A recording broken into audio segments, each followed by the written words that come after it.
यह क्या तमाशा है भाई। दिल्ली में क्या तमाशा चल रहा है। शिक्षक जो हम बच्चों का भविष्य संवारते हैं उनके साथ दिल्ली पुलिस ऐसा व्यवहार कर रही है जैसे कोई अपराधी हो। यह कोई नई बात नहीं है, पर अब तो हद हो चुकी है। जैसे कल ही का देखो, मतलब 21 जुलाई का, कि एसएससी के कोचिंग के शिक्षक डीओपीटी कार्यालय के बाहर शांतिपूर्वक प्रदर्शन कर रहे थे। उनकी मांग थी कि वो जो पेपर्स वो मतलब हो रहे हैं, लीक हुए हैं, और कभी कभी छात्रों पे लाठियां बरसाई जाती हैं। विद्यार्थियों का भविष्य सुरक्षित है ही नहीं इन लोगों के चक्कर में। डीटीसी में बंद करके इधर उधर शिक्षकों को घुमाया गया, और लाठी डंडे गाली गलौज चोर हो चक्के हो ऐसा कहा गया उन लोगों को। तो यह है हमारा लोकतंत्र, ऐसा है हमारा तंत्र। वह पुलिस जो स्वयं को जनसेवी कहती है। इसी के बारे में मैं आज अपना कुछ विचार व्यक्त करने जा रहा हूँ। आपको जैसा भी लगेगा उस पर रिएक्शन दीजिएगा। जो मतलब जैसे आजकल देखे होंगे 21 जुलाई को दिल्ली में शिक्षकों का अपमान हो रहा है। शिक्षक कोई साधारण लोग नहीं है भाई। ये वो लोग हैं जो इंजीनियर, डॉक्टर, प्रशासनिक अधिकारी बनाते हैं। ये देश का मस्तिष्क गढ़ते हैं। पुलिस निरीक्षक ने अभिनव सर से कहा अगर मर्द होते तो वर्दी पहने रहते, क्योंकि अभिनव सर ने बस इतना बोला था कि पहनी थी छोड़ दिया, तो पुलिस ने कहा अगर मर्द होते तो पहने रहते। तो अगर इसका क्या मतलब है, जिसने वर्दी नहीं पहना है वो नामर्द है। हम पीएम सीएम को कुछ नहीं बोल रहे हैं, हम पीएम सीएम को कुछ नहीं बोल रहे हैं, मतलब वो पुलिस के कहने का क्या मतलब है कि जो जिसने वर्दी पहनी है वही मर्द है, जिसने नहीं पहनी है वह नामर्द है।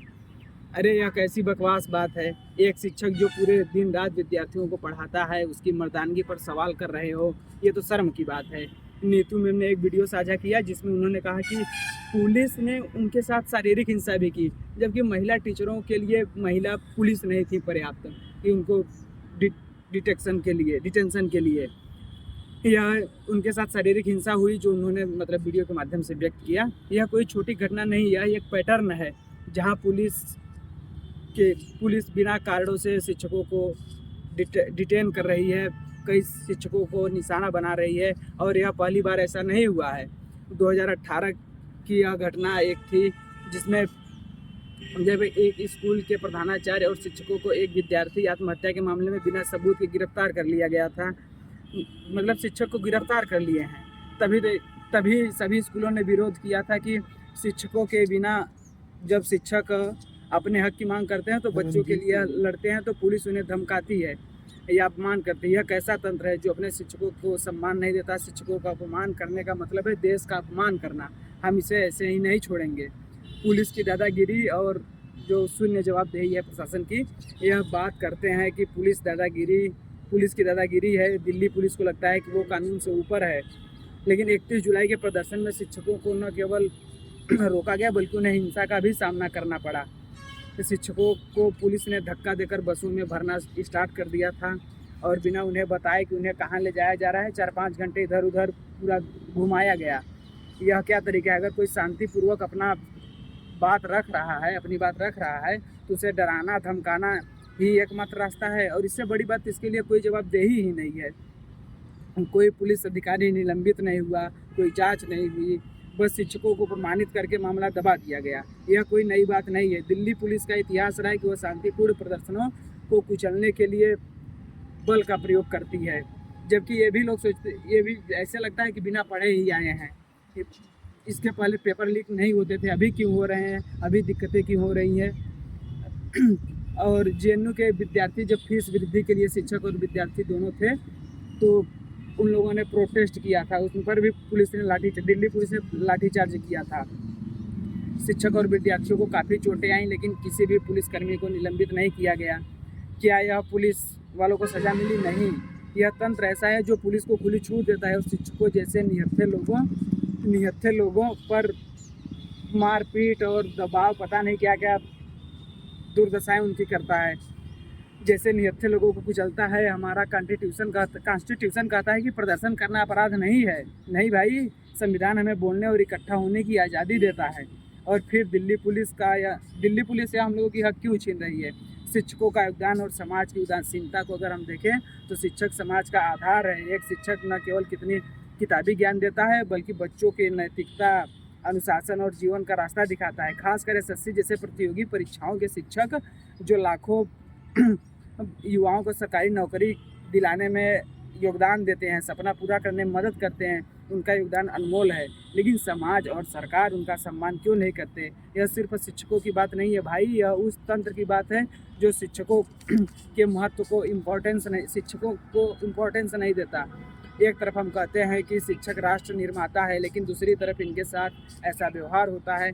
अगर शिक्षकों को ही सुरक्षित और सम्मानजनक माहौल नहीं मिलेगा तो बच्चों को क्या सिखाएंगे? अगर बच्चे सही दिशा में नहीं जा पाए तो देश का भविष्य पकौड़ा तलने में ही निकल जाएगा।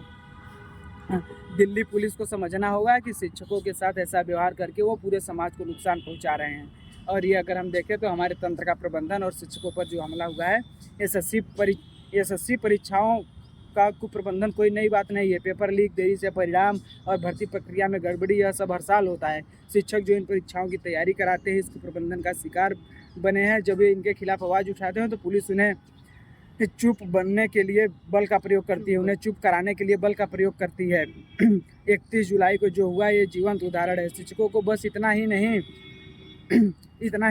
शिक्षकों ने बस इतना कहा कि एसएससी की प्रक्रिया को सुधारा जाए और इस तंत्र में खामियों को सुधारा जाए ताकि विद्यार्थियों का भविष्य ना बिगड़े। लेकिन पुलिस ने उनकी एक बात नहीं सुनी और सुनने से इनकार कर दिया।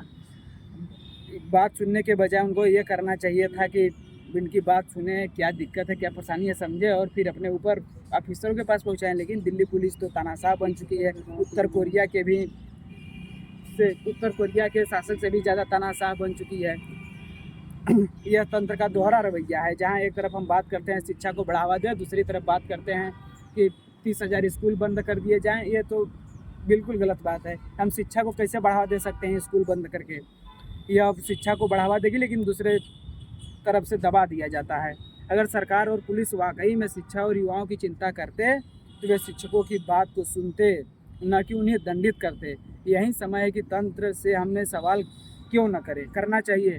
शिक्षकों को उनकी आवाज़ उठाने के लिए सज़ा क्यों दी जा रही है? क्यों उनके साथ ऐसा व्यवहार हो रहा है जैसे कि वे हमारे देश के दुश्मन हों, जिसको सज़ा देना चाहिए आतंकवादियों को, जो उनका तो कुछ उखाड़ नहीं पाए। आज ये चले हैं शिक्षकों पर लाठी बरसाने और कांवड़ियों पर फूल बरसाने। अब हम लोगों को मतलब समय आ गया है आवाज़ उठाने का। भाई अब और चुप नहीं रह सकते। शिक्षकों के साथ दिल्ली पुलिस का यह व्यवहार सिर्फ एक घटना नहीं बल्कि एक गहरी समस्या का लक्षण है।